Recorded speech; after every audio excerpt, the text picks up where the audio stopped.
to our great grief do we pronounce, even goes against our own heart. The party tried, the daughter of a king, our wife, and one of us far too much beloved. Therefore, let's be clear of being tyrannous, since we so openly proceed in justice, which shall have due course, even until the guilt or the purgation. Produce the prisoner. It is His Highness's pleasure that the Queen appear in person here in court.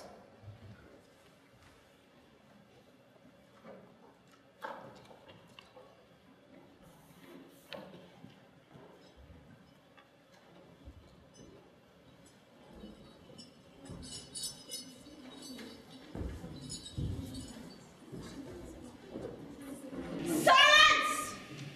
Read the indictment.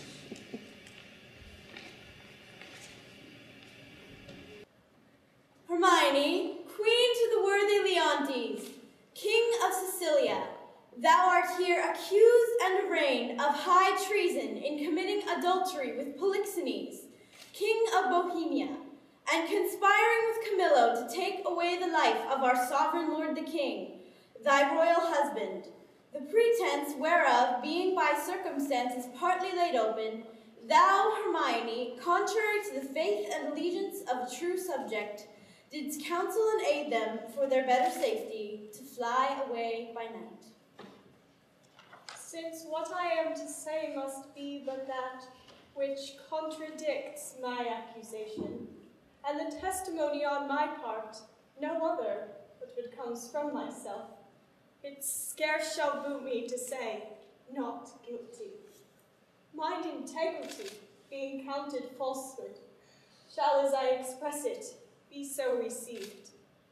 But thus, if powers divine behold our human actions as they do, I doubt not then but innocence shall make false accusation blush, and tyranny tremble at patience. You, my lord, best know, whom least will seem to do so. My past life hath been as continent, as chaste, as true, as I am now unhappy, which is more than history can pattern, though devised and played to take spectators. For behold me, a fellow of the royal bed, which owe a moiety of the throne, a great king's daughter, the mother to a hopeful prince, here standing to prate and talk for life and honor, for who please to come and hear, for life, I prize it as I weigh grief, which I would spare. For honor, 'tis a derivative from me to mine, and only that I stand for. I appeal to your own conscience, sir. Before Polixenes came to your court, how I was in your grace, how merited to be so. Since he came with what encounters so uncurrent, I have strained to thus appear. If one jot beyond the bound of honor, or in act or will that way inclining, hardened be the hearts of all who hear me, and my nearest of kin cry fie upon my grave. I never heard that any of these bolder vices wanted less impudence to gainsay what they did than to first perform it.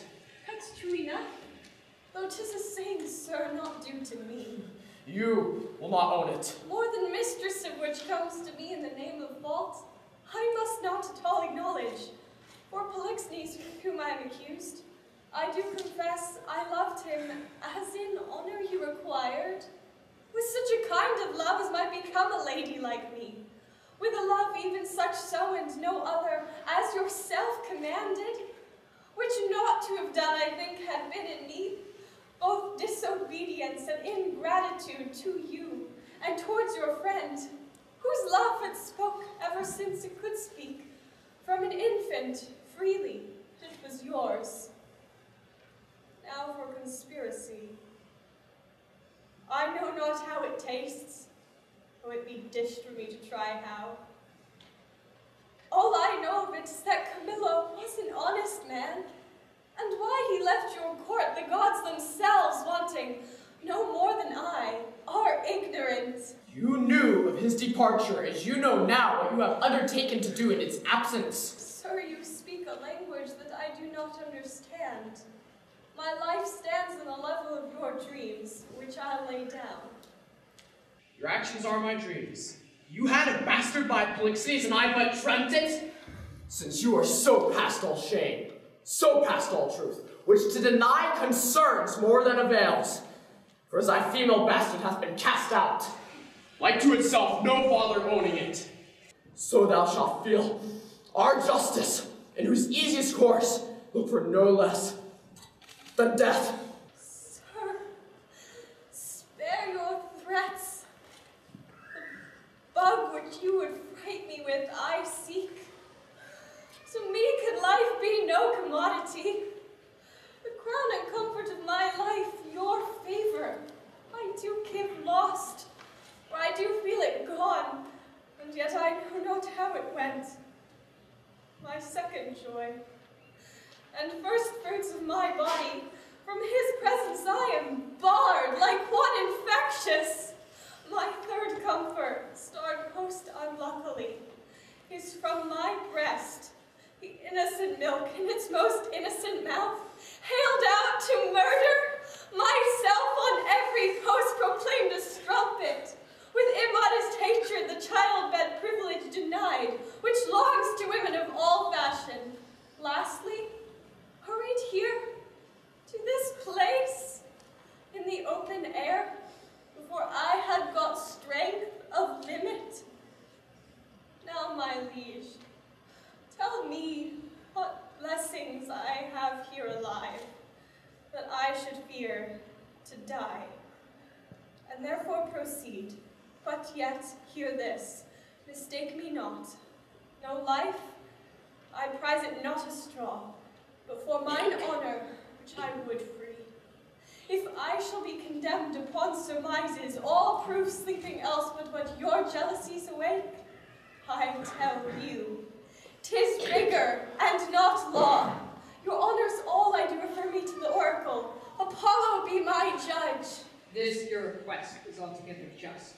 Therefore, bring forth, in Apollo's name, his order. The Emperor of Russia was my father. Oh, that he were here alive and beholding his daughter's trial.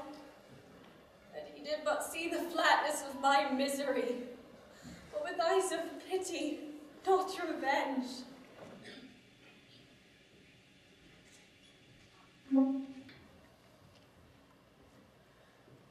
You here shall swear upon the sword of justice that you, Cleomenes, have been at Delphos, and from thence have brought the sealed-up oracle, by the hand delivered of great Apollo's priest, and that since then you have not dared to break the holy seals, nor read the secrets in it. All this I swear. Break open the seals and read.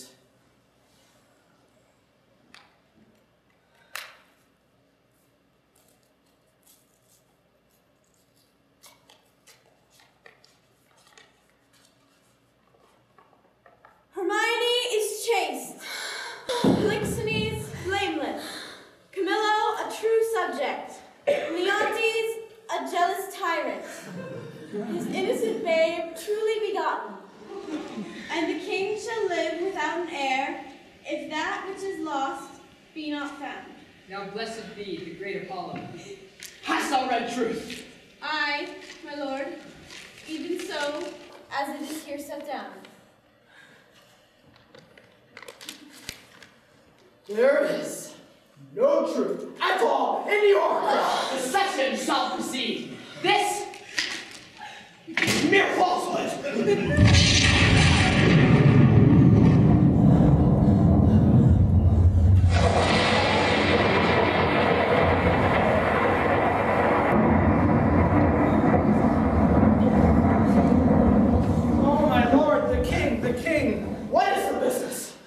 Sir, I shall be hated to report it. The prince your son, with mere conceit and fear of the queen's speed, is gone. How? Gone? Is dead. Apollo's angry. Battles themselves to strike at my injustice.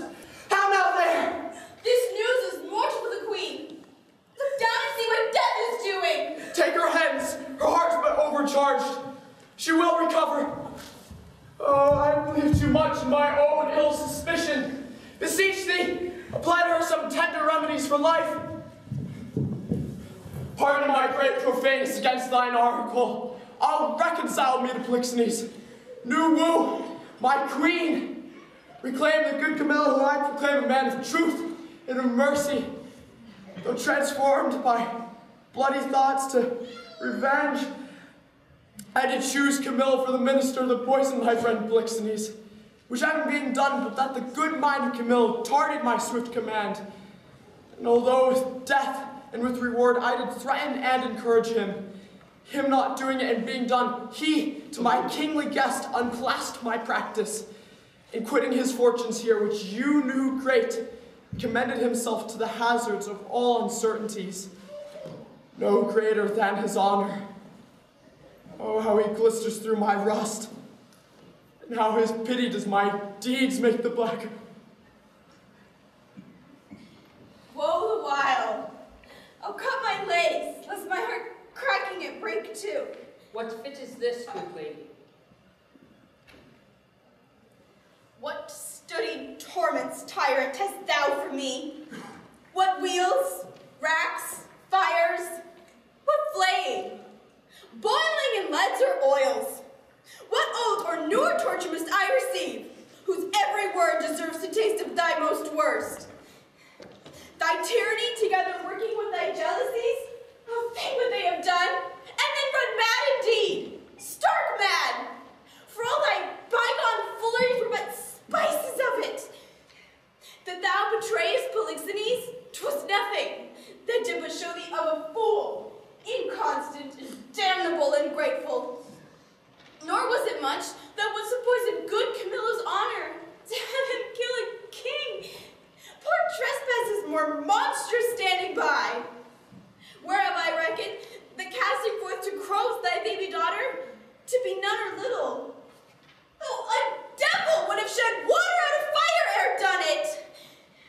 Nor is it directly laid to thee the death of the young prince, whose honorable thoughts high for one so tender cleft the heart that could conceive a gross and foolish desire blemished his gracious dam. This is not no laid to thy charge, but the last. O lords, when I have said cry woe, the queen,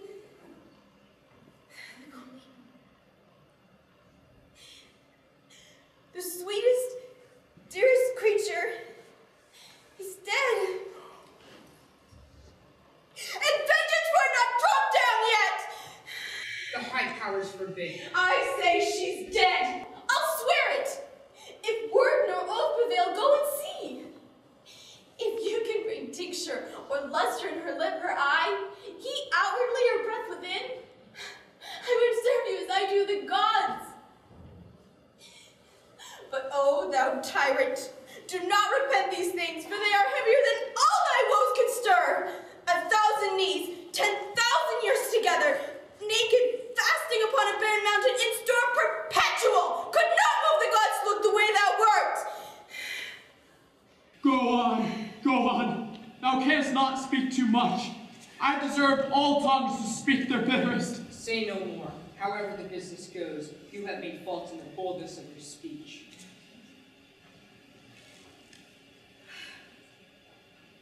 I am sorry for it. All my faults, when I come to know them, I do repent. He is touched with a noble heart. What's gone and what's past help should be past grief. Therefore do not receive affliction at my petition. I beseech you rather, let me be punished, that have minded you of what you should forget. Now, good my liege, sir, royal sir, forgive a foolish woman. The love I bore your queen, though fool again, I'll speak of her no more, nor of your children. I'll not remember you of mine own husband, who is gone too. Therefore take your patience to you, and I'll say nothing. Thou didst speak but in truth, which I receive far better than to be pitied of thee. Come, and lead me unto the wives of my queen and son. One grave shall serve for both, upon which the causes of their death shall appear to our shame paternal. Once a day, I'll visit the chapel where they lie, and tears shed there shall be my recreation. So long as nature will put up to this practice, I daily vow to use it. Therefore come, and lead me unto these sorrows.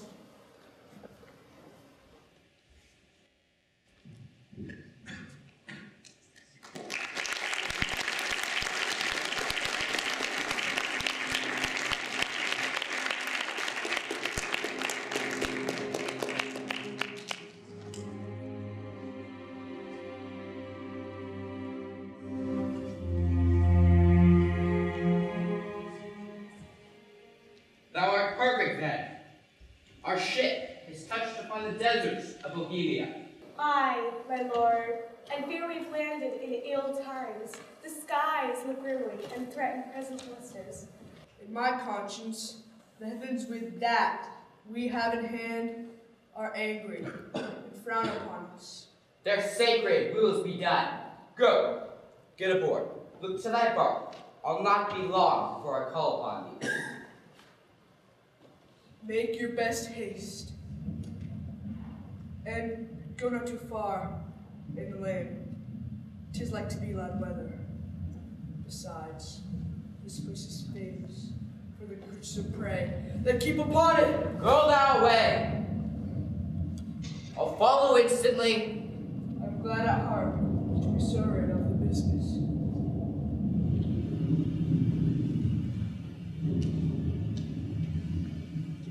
Come, poor babe. I have heard but not believed. Spirits or the dead may walk again. If such thing be thy mother, appeared to me last night. For there was a dream, so like awakening. I never saw a vessel of like sorrow, so filled and so becoming. In pure white robes, like very sanctity, she did approach my cabin where I lay. Thrice bowed before me, and gasping to begin some speech. Her eyes became two spouts. The fury spent, and on did this break from her.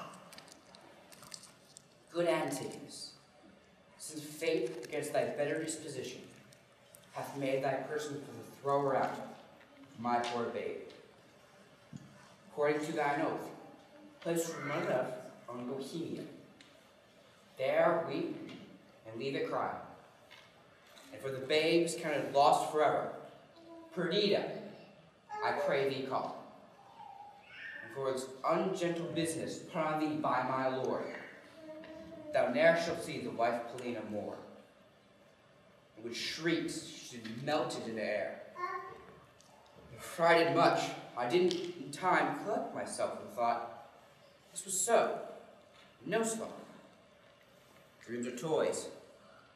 Yet, for this once yet, superstitiously I will be squared by this. I do believe Hermione hath suffered death. Hollow wood, this being indeed the issue of King Polixenes, should here be laid, either for life or death upon the earth, of its right father. Blossom, speed thee well. There lie, there thy character.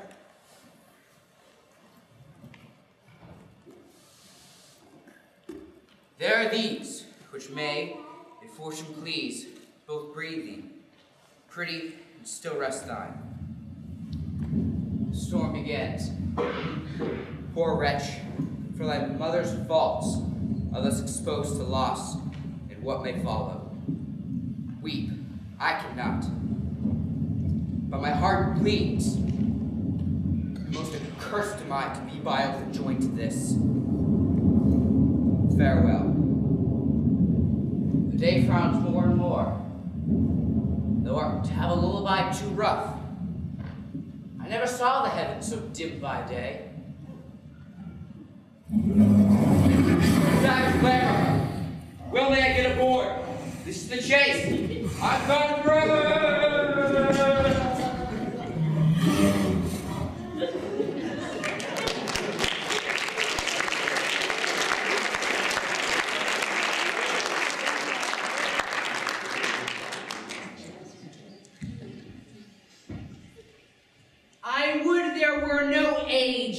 between 16 and 23, or that youth would sleep out the rest.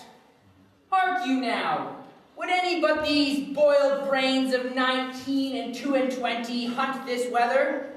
They have scared away 2 of my best sheep, which, I fear, the wolf will sooner find than the master. If anywhere I have them, 'tis by the seaside, browsing of ivy. Good luck, and it be thy will. What have we here? A bairn, a very pretty bairn. A boy or child, I wonder. A pretty one. A very pretty one.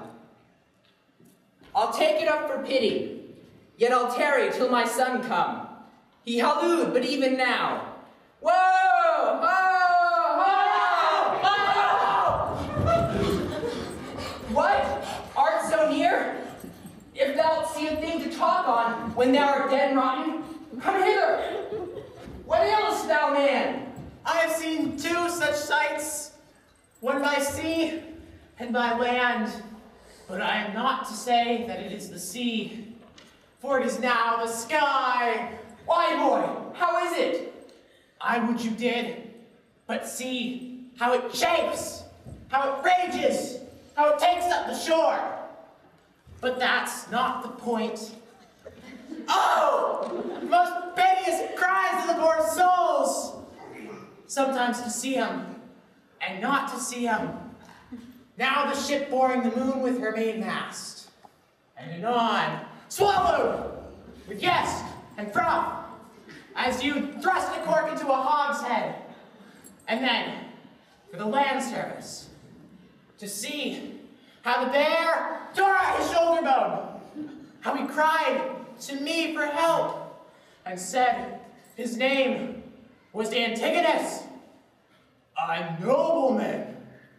But to make an end of the ship, to see how the sea flood darkened it, but first, how the poor souls roared, and the sea mocked them, how the poor gentleman roared, and the bear mocked him, both roaring louder than sea or weather.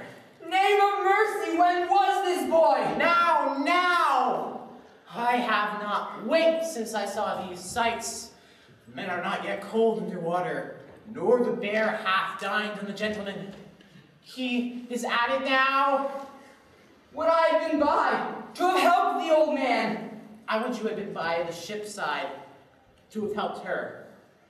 There your charity would have lacked footing. Heavy matters. Heavy matters. But look thee here, boy. Now bless thyself. Thou meddest with things dying, I with things newborn. Here's a sight for thee. Look thee, a bearing cloth for a squire's child. Look thee here. Take up, boy. Open it. So, let's see. It was told me I should be rich by the fairies. This is some changeling. Open it, boy. What's within?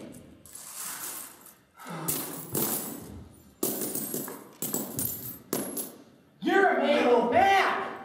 The sins of your youth are forgiven you. You're all dead. Gold! All gold! This is fairy gold, boy, and 'twill prove so. Up with it. Keep it close. Home, the next way. We are lucky, boy, and to be so still requires nothing but secrecy.